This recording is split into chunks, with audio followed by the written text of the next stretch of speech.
Hey, what's up, cats and kittens? And shout out to all my Cerebralites. It's me, the Cerebral Diva, back with another episode of RealiTEA, and that's TEA because I give it to you piping hot. So grab your cup, grab your saucer. We have Earl Grey, we have chai, ginseng, if ginkgo biloba, whatever type of tea you need, we have it. So have a seat, let's talk, and we're going to dive right into the Bachelorette. Now, this is going to be interesting for me because I'm going to be completely transparent here. I've never, and by never I mean ever, seen an episode of The Bachelor or The Bachelorette. Just never appealed to me. And I'll be honest with you, part of the reason why it's never appealed to me is because I don't feel like I was necessarily the target demographic of that show. I believe that show, in all honesty, was one that was geared towards, young millennials, young white millennials in particular, young white females in particular. And so because I'm not a white female, I didn't necessarily identify with the format of the show. Nor did I identify with the, do we call them characters, participants, contestants? Yeah, we'll call them contestants on the show because they're all competing for a rose, if you will. So I didn't relate to it. And for that reason, I shied away from it. And it's not that I'm averse to dating shows because I've watched For the Love of Ray J, I Love New York, Flavor of Love, all the ratchet shows that appear on VH1. I've watched. And let me not call them ratchet because I don't want to necessarily equate shows that are geared towards an African American demographic as ratchet because they're not necessarily ratchet, because there's, let's talk about the word ratchet just for a second here, because very often ratchet has become the new ghetto, so to speak. And I happen to be of the belief or frame of mind that, you can be black ratchet, white ratchet, whatever. Ratchet is not race specific, but I just wanted to make that sort of addendum to using the word ratchet because I don't want people to necessarily think that I'm sort of being this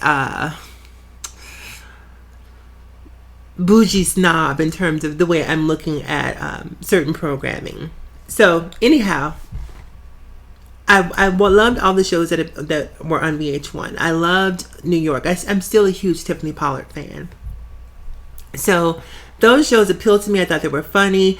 And even though they weren't necessarily, they were quote unquote reality shows, but they weren't indicative of how we date in the real world. But they were still entertaining nonetheless. So I loved all of those shows. But I've never seen an episode of The Bachelor because, once again, I just didn't think that the producers of that show were marketing it towards my demographic.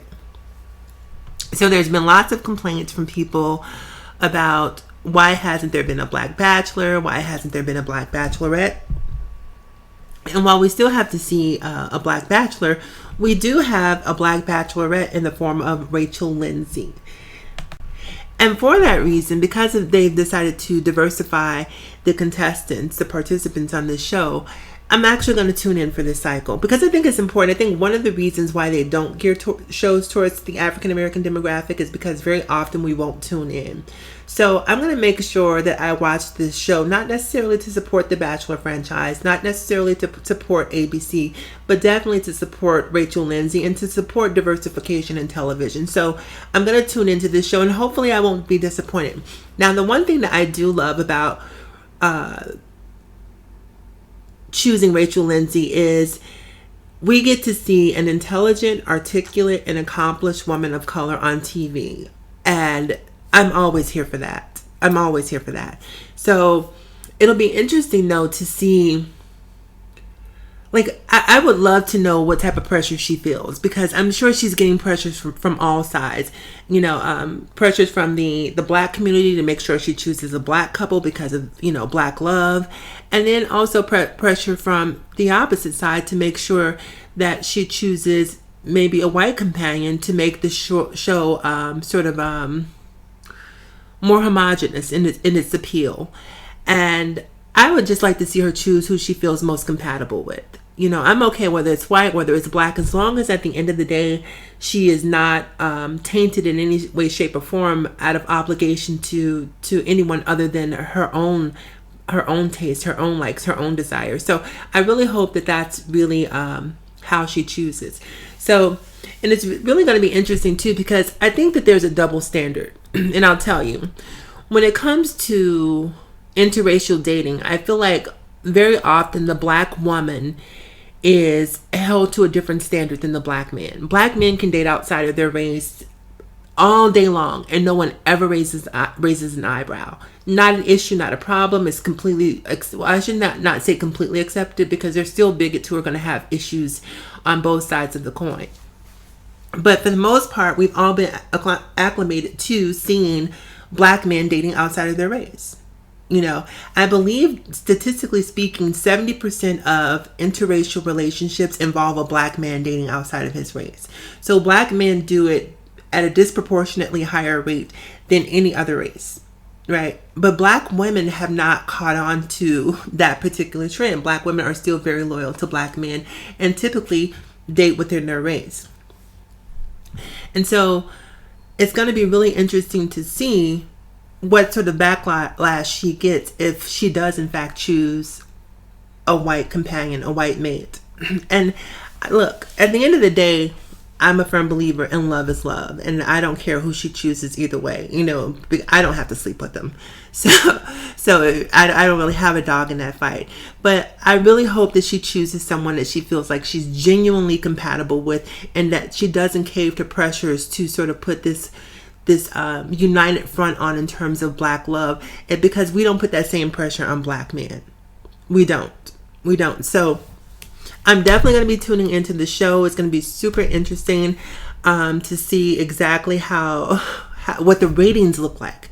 You know, I'm really curious to see if viewers are going to still tune in, or if viewers are they're going to have a backlash, especially given the current climate that we're in with this whole race divide that seems to be happening in America, you know, post-Trump. So it'll be interesting to see if there's going to be a lot of, I'm sure there's going to be racist trolls all over the internet who have negative things to say about her. And, you know, they're going to be taking every opportunity that they have to throw some sort of racial epithets and hurl racial insults in her direction. But look, that's the animal that is reality TV. You know, you have to be prepared for that when you decide to go on television. But the thing about Rachel is she's so intelligent, so poised. You know, she's a woman of comportment, that I think that when you see the racist remarks, you're going to know that they're racist, because these people have absolutely no leg to stand on in terms of what she brings to the table.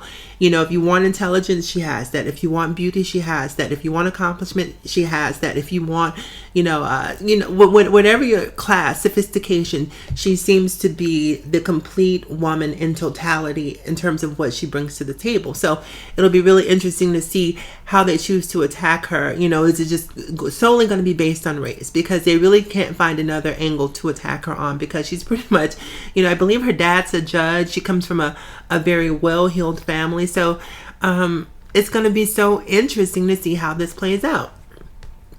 So if you haven't watched The Bachelor before, or The Bachelorette like me, if you've been averse to it because you didn't feel included, let's all try to tune in and support Rachel, and make sure, because tuning in is, like I said, it's not about supporting ABC or the Bachelor franchise. It's about